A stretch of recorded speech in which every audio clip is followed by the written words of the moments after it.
और इस वक्त की बड़ी खबर आपको बता दें, बिहार के सारण में लालू प्रसाद यादव की बेटी रोहिणी आचार्य बीजेपी के राजीव प्रताप रूडी के खिलाफ मैदान में हैं। रोहिणी से संजीव त्रिवेदी ने उनसे खास बातचीत की। बिहार में जिन कैंडिडेट्स की उम्मीदवारी पर बहुत ज्यादा नजर है लोगों की, उनमें से एक है डॉक्टर रोहिणी आचार्य। सारण से आरजेडी के टिकट पर उम्मीदवार इस वक्त हमारे साथ मौजूद है।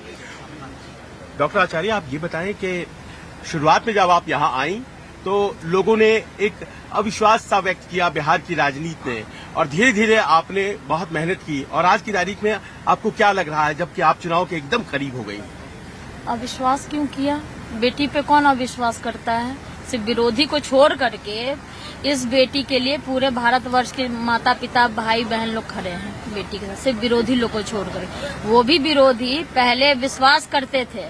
जब ट्रांसप्लांट हुआ किडनी का, तो उस समय तो यही विरोधी बोलते थे कि आदर्श बेटी है, बेटी हो तो रोहिणी आचार्य जैसी। लेकिन उस विरोधी को जब पता चला कि बेटी आ रही है राजनीति करने के लिए, उनके सामने लड़ने के लिए, तो वही बेटी को अब ये लोग विरोध कर रहे हैं, वही बेटी को अब ये लोग गाली गलौज करने का काम कर रहे हैं, जो कि इनके नियत में है, जो कि इनका संस्कार है भाजपा का। हर एक बेटी को गाली देना, लज्जित करना, जो बेटी का बलात्कारी है उनको मान सम्मान देना, आशीर्वाद देना। आपको याद होगा रोहिणी जी के आपके पास एक ऐसा लेगेसी है जिसमें कि आपके माता पिता दोनों मुख्यमंत्री, लेकिन एक ऐसी लेगेसी भी है कि इस क्षेत्र में आपके परिवार को आपके जो प्रतिद्वंदी हैं उन्होंने बार बार हराया है। तो आपके ऊपर ये एक एडेड प्रेशर है कि इस बार? कोई प्रेशर नहीं है, लेगेसी है, विरासत जो मिला है यहाँ पे बिहार की सारण की जनता देख रही है। और विरासत क्यों मिला है? हाँ, काम के वजह से। जो लालू जी ने जो यहाँ पे रेल मंत्री होते हुए जो काम इन्होंने किया है, तो जो सारण का विकास का शुरुआत जो इन्होंने किया था, ये भाजपा वाले जब से यहाँ पे आए हैं 10 साल में सारा ठप पड़ा हुआ है। तो उसका जमकर यहाँ के सारण की जनता विरोध कर रही है उनका, और लालू जी के काम को आज भी लोग याद कर रहे हैं। उन्हीं के बदौलत आज भी सारण चल रहा है। हाँ, मैं अभी आप तक आ रहा था। सड़क इतनी टूटी हुई, अब जिधर से आप जाएंगे भी, और इतना ट्रैफिक, जब भी छपरा आता हूँ तो ट्रैफिक की समस्या, ये तमाम समस्या, लोकल इश्यूज आपको लगता है हावी रहेंगी मैडम, या फिर ये जो बिहार में जातीय गुणागणित होता है वो हावी रहेगा?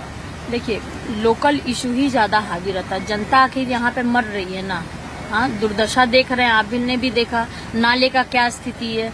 जब ये लोग प्रधानमंत्री, भारत के प्रधानमंत्री एक चीनी मिल तक नहीं खुलवा सकते हैं, जो यहाँ पे सारण में आकर के उन्होंने पिछले बार वादा किया था, तो फिर ये लोग क्या बात करेंगे? सिर्फ हिंदू मुस्लिम ही बात करते रहेंगे, मंगलसूत्र बात करेंगे, भैंस का बात करते रहेंगे। तो करने दीजिए काम। यहाँ की जनता काम के लिए बोल रही है कि आप काम दीजिए, रोजगार पे बात कीजिए, बहनों की जो सुरक्षा होनी चाहिए उस पे बात कीजिए। क्यों नहीं अभी तक प्रधानमंत्री जी आए, सारण में भी आए, चाहे बिहार में भी आए, क्यों नहीं उन्होंने एक बार भी मुजफ्फरपुर की बालिका गृह कांड वाली बच्चियों से जाके बोला, और चाहे उनके बारे में आवाज उठाई?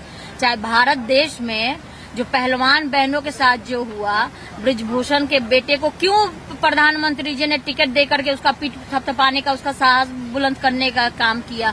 क्यों प्रज्वल रेवन्ना को, मास जो रेपिस्ट है, उसका पीठ थपथपाए थे? उसके लिए उन्होंने प्रचार भी किया था, है ना, स्टेज पे। तो क्यों ने उनके बारे में बोले प्रधानमंत्री जी? यहाँ की बिहार की बेटी, बिहार की महिलाएं सब इंतजार कर रही थी प्रधानमंत्री जी इसके ऊपर भी कुछ बोलेंगे। उन्नाव की, हाथरस की जितने भी बेटियां हैं उनको कब न्याय मिलेगा? क्यों मणिपुर की बालिकाओं को, बेटियों को उन्होंने नंग ये घुमाने का काम करवाया था? क्यों नहीं उस पर प्रधानमंत्री जी का मुंह खुलता है? आपको ये तमाम समस्याएं उठाने का अवसर भगवान करे मिले, आगे भी हम चाहेंगे। लेकिन मेरा एक आखिरी प्रश्न आपसे ये है कि हमेशा आप जैसे उम्मीदवारों को, जो इतनी संजीदगी से मुद्दों की बात कर रहा है, डायनास्ट के तौर पर, लेगेसी के तौर पर, परिवारवाद के तौर पर घेरा जाता है, इन सवालों से कैसे दो चार होती हैं आप? भाजपा में कौन है? भाजपा में कौन है? ऊपर से गिनाना शुरू करें। राजनाथ सिंह के बेटे कौन है? अमित शाह के बेटे कौन है? हाँ, जय शाह कौन है?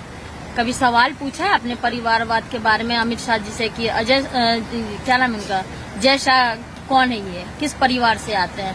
चाहे बिहार में ही नाम गिना देते हैं। प्रधानमंत्री जी रोड शो करने गए थे ना पटना में, किसके बेटे के लिए प्रधानमंत्री जी रोड शो करने गए थे? समस्तीपुर में किसकी बेटी के लिए रोड शो करने गए थे? किसके जमाई के लिए उन्होंने जमुई में रोड शो किया था? किसके बेटे के लिए हाजीपुर में उन्होंने रोड शो किया था? तो ये लोग किस परिवार से आते हैं? मेरा तो वही सवाल है। हम तो प्राउडली फख्र से बोलते हैं कि हम लालू यादव जी की बेटी हैं, लालू यादव जी के परिवार हैं। हम तो भगवान से हर बार दुआ शुक्रिया बोलते हैं कि हम लालू जी की बेटी हैं। इन लोग को बाकी भाजपा वाले जिनका नाम गिना रहे हैं, इन लोग को फिर किस बात का शर्म आ रहा है जो नहीं बता रहे हैं किस परिवार से आ आप रहे लोग हैं? इतने मजबूत उम्मीदवार हैं, तभी तो प्रधानमंत्री यहाँ कैंप कर रहे हैं। पहली दफा वो पटना में रुके। इंडिया गठबंधन बना है, बड़ा मजबूत सा एक गठबंधन है। आपको लगता है कि इस बार आपकी उम्मीदवारी को इंडिया गठबंधन बनने से और ज्यादा मदद मिल रही है? नहीं, आ गया ना। तेजस्वी भाई ने जो 17 महीने में जो उसने रोजगार क्रांति लाया, 5 लाख रोजगार नियुक्ति पत्र, पकौड़ा का हम बात नहीं कर रहे हैं कि पकौड़ा छानिए वाला बात नहीं कर रहे हैं। सरकारी नौकरी, सरकारी नौकरी दिया भी उसने। हाँ, जो यहाँ के मुख्यमंत्री थे वो बोले असंभव, कहाँ से लाएगा, अपने बाप के घर से लाएगा। ला करके दिखा दिया ना कैसे काम होता है। तो तेजस्वी ने उनको इतना मजबूर कर दिया कि रोड पे ला करके रख दिया उनको। आगे भी देखिए ये कहाँ कहाँ जाते हैं, कैसे कैसे काम होता है, ये तेजस्वी सिखाएगा। महागठबंधन के एक एक कर्मठ कार्यकर्ता और नेतागण सिखाएंगे इनको कि कैसे काम दिया जाता है। डॉक्टर आचार्य, हमसे बात करने के लिए बहुत बहुत शुक्रिया। Thank you so much.